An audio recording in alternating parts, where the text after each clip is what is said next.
तो रिश्तेदारी टूटने के कारण क्या क्या हैं, या बैंक अकाउंट का विड्रॉल होने के कारण क्या क्या हैं, जो अभी हमने देखे उसके सब अपोजिट हैं। यानी अगर तुम बोस्टफुल लाइफ जीते हो, यानी मैं की रट लगाते हो किसी के सामने, वो नहीं सुनता। तुम ये चाहते हो कि वो तुम्हारी बात सुने और तुम उसकी बात सुनने के लिए तैयार नहीं हो, तुम्हारी रिश्तेदारी कभी नहीं बनती, ये विड्रॉल होता है।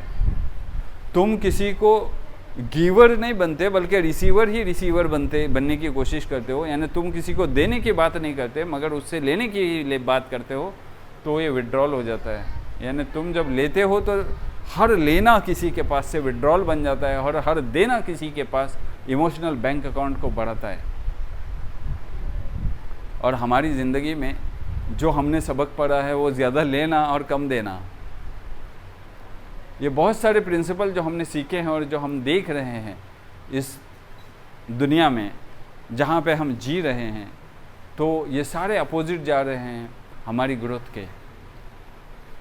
हम क्यों नहीं ग्रो कर रहे हैं, ये सारी चीज़ें हमको पीछे खींच रही है। हमारे थॉट्स अच्छे नहीं हैं, हमारे फीलिंग्स अच्छे हैं, न खुद के बारे में अच्छे हैं न किसी और के बारे में अच्छे हैं।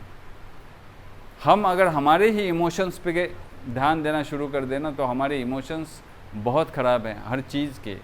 जो कुछ हमने आज सोच बना रखी है ना, वो सोच हमारी सोच नहीं है बल्कि किसी और की सोच है, जिस सोच के सहारे हम जी रहे हैं और उस वजह से सारी परेशानियां हमको आती है। तो इमोशनल बैंक अकाउंट बनाने के लिए सबसे पहला है ट्रस्ट बिल्ड करो, दूसरा है कि लोगों को अंडरस्टैंड करो, तीसरा है कि प्रॉमिस ब्रेक मत करो, चौथा है कि तुम देने वाले बनो, लेने वाले कम बनो, और पांचवा है कि ऑनेस्टी, सिंसियरिटी, ईमानदारी, इसके साथ में लोगों के साथ व्यवहार करो।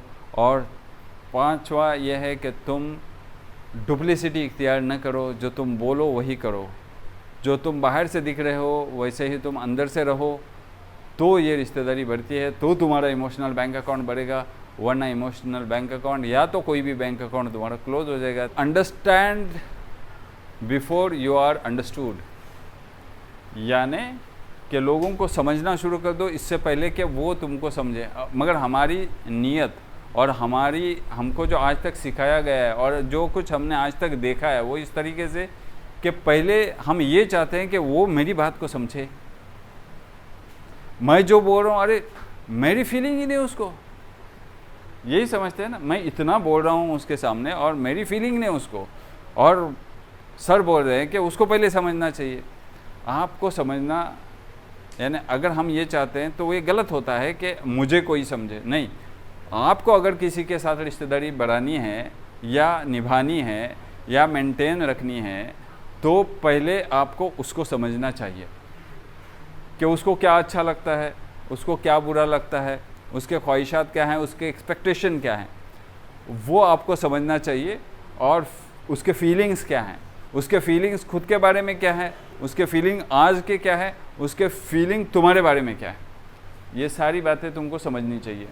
और जब हम ये समझेंगे और किसी से बात करेंगे और उसके फीलिंग के साथ में हम उससे बात करते हैं तो वो आदमी बड़ा ही इम्प्रेस हो जाता है कि हाँ, इसको कुछ तो मेरी फ़िक्र है। देखो ना, जब हम किसी से बात करते हैं और कोई बंदा एकदम शांति से सुनता है, उसको कहते हैं एम्पैथिक लिसनिंग। तो वो जब एम्पैथिक लिसनिंग करता है यानी वो अपने फीलिंग में आके बात करता है, यानी सुनता है, बात सुनता है। रिश्तेदारी ज़्यादा बात सुनने से बढ़ती है, बात बोलने से रिश्तेदारी नहीं बढ़ती। एक बात ध्यान रखो, बहुत सारे लोग जब तुम ज़्यादा बातें करने लगते हो तब तुमको अवॉइड करना शुरू कर देते हैं। तो जब तुम लोगों की सुनने वाले बनते हो तब तुम्हारी रिश्तेदारी बढ़ते जाती है। तो सबसे पहले क्या होना चाहिए हमको, ट्रस्ट बिल्ड होना, उसके बाद में कि प्रॉमिसेस ब्रेक नहीं करना, उसके बाद में तुमको ये अंडरस्टैंड अदर्स ये करना चाहिए, लोगों को समझना चाहिए। और जैसे ही हम लोगों को समझना शुरू कर देंगे, लोग हमको समझना शुरू कर देंगे। अच्छा, अगर वो समझे ना समझे हमें, वो बात तो उनकी है, मगर हमको समझना चाहिए। दूसरा ये होता है कि हम लोग एडजस्ट नहीं करना चाहते रिलेशनशिप में। एडजस्ट हम बहुत मर्तबा ये चाहते हैं कि लोग हमारे लिए एडजस्ट करें। हम चाहते हैं कि लोग हमारे जैसे बने और हम चाहते हैं कि लोग मैं जैसा बोल रहा हूँ वैसा करें। ये रिश्तेदारी में कॉमन सेंस कहलाता है इसको, यानी ये कॉमन सेंस हमने बना रखा है। एक्चुअली ये कॉमन सेंस नहीं है, या नॉनसेंस है, क्योंकि कोई हमारे जैसा नहीं बन सकता, कोई हमारे अकॉर्ड, हमारी मर्ज़ी के मुताबिक नहीं चल सकता। इसलिए क्या करना चाहिए कि हमको ऑब्जेक्टिव होके देखना चाहिए, सब्जेक्टिव नहीं देखना चाहिए। सब्जेक्टिव यानी क्या, कि मुझे ऐसा लग रहा है कि वो मेरे बारे में, मुझे ऐसा लग रहा है कि जैसा मैं सोच रहा हूँ वो ऐसा बने। इससे बेहतर है कि हमको उसके नुक्ते नज़र से देखना चाहिए कि वो क्या सोच रहा है मेरे बारे में, और जब हम उसके नुक्ते नज़र से ऑब्जेक्टिव बन के सोचना शुरू कर देते हैं तब बात समझ में आ जाती है, और फिर जो कुछ हम उसके साथ व्यवहार करते हैं वो अच्छा रहता है उसके लिए, और फिर हमारी रिश्तेदारी बढ़ती है।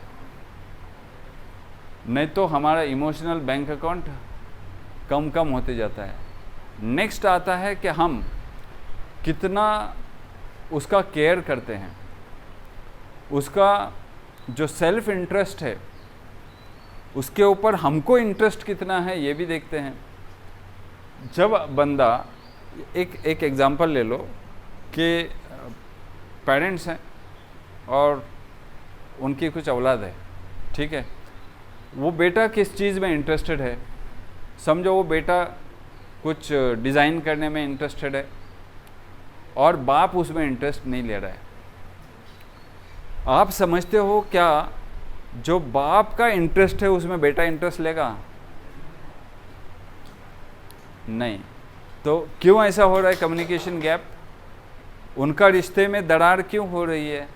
वो इसलिए हो रही है कि तुमने उसके इसमें इंटरेस्ट नहीं लिया और तुम चाहते हो कि वो तुम्हारे इसमें इंटरेस्ट ले ले, तो वो नहीं बन सकता वैसे। इसलिए हमको जो दूसरे फील कर रहे हैं, जो दूसरे थिंक कर रहे हैं, उसका एक अंदाज़ा लेके हमको उनके साथ दोस्ती निभानी चाहिए या रिश्तेदारी बढ़ानी चाहिए, तो फिर वो इमोशनल बैंक अकाउंट हमारा ठीक हो जाता है। नहीं तो फिर विड्रॉल हो जाता है। विड्रॉल ये कि अगर हम प्राइड में आ गए, घमंड में आ गए, नहीं मैं इसके साथ क्यों करूं, तो वो रिश्तेदारी नहीं बनती। अगर हम ने किसी को माफ़ नहीं किया है ना, हमको तकब्बुर है ना, घमंड है ना, इसलिए तो हम किसी को माफ़ नहीं करते। उसके पास से कुछ मिस्टेक हो गया, सामने वाले के पास से, जिसके पास हमारा रिश्ता है और उसके पास कुछ मिस्टेक हो गया, तो फिर अगर हमने उसको माफ़ नहीं किया, या तो हमने उसको पकड़ के रखा, हमने माफ़ तो किया, बोलने के लिए माफ़ किया, फॉरगिव तो किया, फॉरगेट नहीं किया। मैंने फॉरगिव किया कि चल मैं तेरे को माफ़ किया, लोगों को बोला भी कि उस वक्त कि मैंने इसको माफ़ कर दिया, मगर 4 लोगों को बोलते छुटा है बाद में, 4-5 दिन के बाद में, कि इस बंदे ने मेरे साथ ऐसा किया था। तो आपने फॉरगिव तो किया, फॉरगेट नहीं किया, रिश्तेदारी नहीं टिकती। समझ में आ रहा है? एक्चुअली क्या होता है, आपको ये लगता है कि जो आप बोल रहे हो ना उसी से रिश्तेदारी बनती है, जो आप किसी के लिए कर रहे हो ना उसी से इमोशनल बैंक अकाउंट बढ़ता है। ऐसा नहीं होता है, एक बात ध्यान में रखो। हम किसी के लिए कितनी भी जान दे दे, वो इमोशनल बैंक अकाउंट नहीं बढ़ता। हम किसी के लिए किसी से कैसी बात करें उससे भी इमोशनल अकाउंट नहीं बढ़ता। फिर किससे बढ़ता है? हम उस बंदे के बारे में फीलिंग क्या रखते हैं, उससे इमोशनल अकाउंट बढ़ता है। नहीं तो बहुत मर्तबा ऐसे होता है कि हम बहुत कुछ कर लेते हैं किसी के लिए, मगर उसके साथ हमारा रिश्ता बनता ही नहीं है। क्यों? क्योंकि हमारे दिल में डुप्लिसिटी होती है, क्योंकि हम शो तो कर रहे हैं उसको या ज़माने को कि हम इसके साथ रिश्ता ऐसा निभा रहे हैं, मगर दिल से हमारा रिश्ता नहीं रहता। और जब कोई बात हम दिल से करते हैं तो ही वो दिल तक पहुंचती है, वरना नहीं पहुंचती। इसलिए वो जो फीलिंग है ना हमारे रिश्तेदारी में, वो ज़्यादा इम्पॉर्टेंट है। तुम्हारे टॉक्स इम्पॉर्टेंट नहीं है, तुम्हारा डूइंग ज़्यादा इम्पॉर्टेंट नहीं होता, जिसके ऊपर ज़्यादा इम्पोर्टेंस दिया जाता है। है ना, हम किसी को गिफ्ट तो देते हैं, रिश्तेदारी निभाने के लिए हम अच्छे अच्छे गिफ्ट देते हैं कभी कभी, मगर एक्सपेक्टेशन रखते हैं कि वो गिफ्ट मुझे उससे अच्छा दे। या तो उस वक्त देते टाइम तो गिफ्ट का कुछ एक्सपेक्टेशन नहीं रहता, लाइक शादी ब्याह में तो ऐसे ही होता है। देखो कि मैंने उसके बेटी के लिए एक कुछ दिया, XYZ अमाउंट दे दिया, 10,000 रुपया दिया, और हम राह देख रहे हैं जब मेरे बेटी की शादी हो तब वो कितना देता है। तब तक तो वो 10,000 आज दिया था ना तुमने, तो वो 10,000 का वो कैलकुलेट करता है 15,000 हो चुका होगा, तो उसने 15,000 देना चाहिए एक्सपेक्ट करता है। तो रिश्तेदारी में जब एक्सपेक्टेशन आता है तब वो रिश्तेदारी नहीं टिकती है, बैंक विड्रॉल हो जाता है।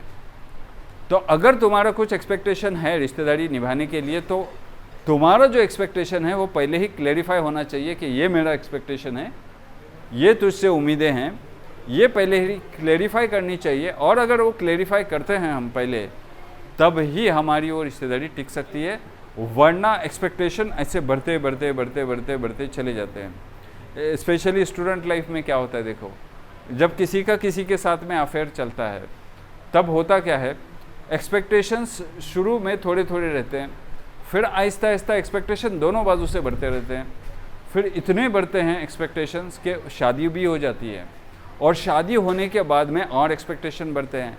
कभी कभी वो एक्सपेक्टेशन की वजह से शादी ही नहीं बनती, या तो जब बनती है तब एक्सपेक्टेशंस और बढ़ते हैं, मगर जो एक्सपेक्टेशन पहले रखते थे और जो वो बंदा पूरा करता था, वो शादी के बाद उसको पॉसिबल नहीं होता पूरा करना। ठीक है, डेफिनेटली नहीं होता, क्योंकि सब रिस्पॉन्सिबिलिटी आ जाती है। जैसे जैसे हमारे एक्सपेक्टेशन बढ़ते हैं, एक्चुअली तो एक्सपेक्टेशन रखना ही नहीं चाहिए, उम्मीद रखनी ही नहीं चाहिए। जब तुम बैंक में पैसा जमा करते हो तो बैंक वाले तुमसे कुछ एक्सपेक्ट करते हैं या तुम उससे एक्सपेक्ट करते हो? बैंक वाले कुछ एक्सपेक्ट नहीं करते तुमसे, वो तो चाहते हैं बस तुम्हारा डिपॉजिट है भाई, तुम ले लो, जो हमने पैसा बोला है, परसेंटेज बोला है, वो हिसाब से तुम ले लो, तुम कितना विड्रॉ करते हो। अब हम ज़्यादा विड्रॉ करते हैं और कम अंदर डालते हैं, तो हो गया क्या, हो जाएगा क्या कि एक मर्तबा ऐसा होगा कि हमारा बैंक अकाउंट सीज हो जाएगा, या तो वैसे के वैसे पड़ा रहेगा, उसमें कुछ एंट्री नहीं होगी। और एक मर्तबा ऐसा होता है कि बैंक वाले ही उसको बंद कर देते हैं कि वो रिश्तेदारी उनकी भी अच्छी नहीं जम रही है, तो वो बंद कर लेते हैं।